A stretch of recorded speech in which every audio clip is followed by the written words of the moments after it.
আরও একটা উইকেট পড়তে চলেছে তৃণমূল কংগ্রেসের। সুজিত বসুর পর এবার পুরনিয়োগ দুর্নীতি মামলায় হাজিরা এড়িয়েছেন মধ্যমগ্রামের বিধায়ক রথীন ঘোষ। পুরনিয়োগ দুর্নীতি মামলায় রথীন ঘোষকে একাধিকবার তলব করেছে এনফোর্সমেন্ট ডিরেক্টরেট। বারবার তিনি হাজিরা এড়িয়েছেন। দ্বিতীয় দফা ভোটের 5 দিন আগেও সিজিও কমপ্লেক্সের হাজিরা দিতে বলা হয়েছিল বিধাননগরের তৃণমূল প্রার্থী সুজিত বসুকে। তিনি হাজিরা দিয়েছিলেন, সঙ্গে সঙ্গে গ্রেপ্তারও হলেন। এবার রথীন ঘোষকে বারবার হাজিরা দিতে বলাও তিনি এড়িয়ে গিয়েছেন।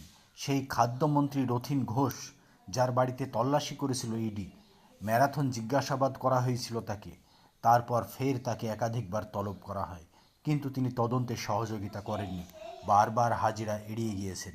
মধ্যমগ্রাম বিধানসভার তৃণমূল প্রার্থী রথীন ঘোষ 2009 সাল থেকে 20 সাল পর্যন্ত তৃণমূল পরিচালিত মধ্যমগ্রাম পুরসভার চেয়ারম্যান ছিলেন। ইডি সূত্রে দাবি 2014 থেকে 2018-র মধ্যে পুরসভাতে নিয়োগে বড় রকমের দুর্নীতি হয়েছিল।